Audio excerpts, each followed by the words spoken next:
भाजपनं साहजिक आहे, पक्ष मोठं होण्याचा प्रयत्न करेल, प्रत्येकजण आपल्या पक्षाला वाढवण्यासाठीचा प्रयत्न करेल, वाढला पाहिजे, कोणताही पक्ष प्रयत्न करेल, त्यातून वाढही मिळेल. पण विरोधकच संपून जावा, विरोधक म्हणजे उरूच नाही, अशी जी एक भूमिका भाजपची दिसतीये. त्यासाठी तुमचं काय अजेंडा असेल पुढच्या काळात? कारण तसाही गळीतगात्र झालेलाच आहेत महाराष्ट्रातला विरोधक, तर तुमचा काय अजेंडा असेल? नाही, असं लोकशाही जिवंत राहिली पाहिजे आणि त्यासाठी 100% विरोधक किंवा विरोधी पक्ष हा असलाच पाहिजे. ही वस्तुस्थिती नेहमीच सर्वच आमचे नेते मंडळी सांगण्याचा प्रयत्न करतात. परंतु तुमच्या असणाऱ्या विरोधकांची असणारी जी भूमिका जी आहे, ती भूमिका जी आहे ती काय असली पाहिजे हे ठरलं पाहिजे. पूर्वीही अटलजी ज्यावेळेला काम करायचे त्याही वेळेला ते राष्ट्रहित डोळ्यासमोर ठेवून आपली भूमिका मांडताना दिसत होते. आज तसं राहिलेलं नाही. विरोधक कमी कमी होण्याचं कारण काय आहे, तर त्याचं कारण वेगळं आहे, हे आपण समजून घेतलं पाहिजे. आता कोण असा विरोधक आहे तो राष्ट्रहिताच्या संदर्भात बोलतो आहे? तुम्ही लक्षात घ्या, आताचे सर्व विरोधक जे आहेत ही यांची सर्वच्या सर्व पॉलिसी जी आहे ही राष्ट्र अहिताच्या दृष्टिकोनातून आहे. तुम्ही पाहिलं असेल, चीनच्याबद्दल गौरवोद्गार काढले जातात. आपल्या देशाच्या जे दुश्मन आहेत त्यांच्याबद्दल गौरवोद्गार काढण्याचं काम हे जर विरोधक करायला लागले तर भारतामध्ये असणारे नागरिक जे आहेत ते यांच्याबद्दल काय विचार करतील?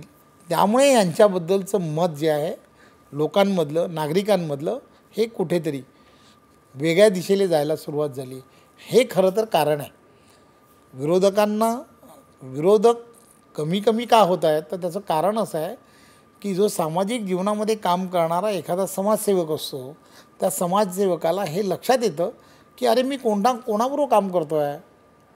मी जर देशाच्या विरोधात किंवा देशाच्या अहित जे चिंतात त्यांच्याबरोबर मी काम करणं योग्य की अयोग्य असा विचार करणं होतो. त्यामुळे मग ते काय करतात, ते असा विचार करतात की देशहिताबरोबर काम करणाऱ्या पार्टीबरोबर आपण नेहमी केलं पाहिजे. नाही, साहजिक आहे. त्यामुळे तुम्ही सातत्याने मग सोरेजचा विषय असेल किंवा आणखी चीनचा विषय असेल किंवा इंडिया स्टेटचा विषय असेल, आता अनेक विषय तुमच्याकडून ते मग, आणि भाजप असे नॅरेटिव्ह सेट करण्यामध्ये अगदी एक्सपर्ट आहे, त्यामुळे काय प्रश्न नाही. तुम्ही विरोधकांना त्या अनुषंगानं योग्य तो मार्ग दाखवतात आणि त्यांची जागाही तुम्ही दाखवतात.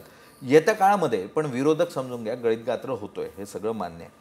या परिस्थितीमध्ये भाजप वाढेल, पण लोक जे म्हणतात, लोकांना जे वाटतं ते बोलणं किंवा त्याच अनुषंगानं राजकारण करणं, यातून येत्या काळामध्ये जे आर्थिक संकट उभी राहण्याची शक्यता, म्हणजे लाडली बहीण योजना असेल, लाडकी बहीण योजना असेल किंवा इतर ज्या योजनांमध्ये आपण जे बेनिफिट देतोय, रेवडी असा जो प्रकार आहे, तो करून आपण कितपत महाराष्ट्राचं राजकारण हे दूरगामी करू शकतो असं तुम्हाला वाटतं? खरं तर ही गोष्ट तुम्ही जे म्हणताय दोन्ही गोष्टी फार महत्त्वाच्या आहेत. दोघांचा समतोल राखणं हे अत्यंत गरजेचं आहे. आणि त्यामुळे एका बाजूने ज्यावेळेला आपण असा बेनिफिट जो आहे जो ज्यावेळेला देतो आहे त्यावेळेला आदरणीय देवेंद्रजी ज्यावेळेला या सगळ्या गोष्टीचा विचार करतात किंवा या सगळ्या गोष्टींबद्दल विचार करतात, तेव्हा मला पूर्ण खात्री आहे की आम्ही आता विचार काय करतो आहे की आमचं उत्पन्न जे आहे ना ते 1 ट्रिलियनपर्यंत गेलं पाहिजे. त्यामुळे त्या दिशेने जात असताना या सगळ्या गोष्टी ज्या आहेत त्याचा समतोल नक्कीच साधला जाईल असं मला वाटतं.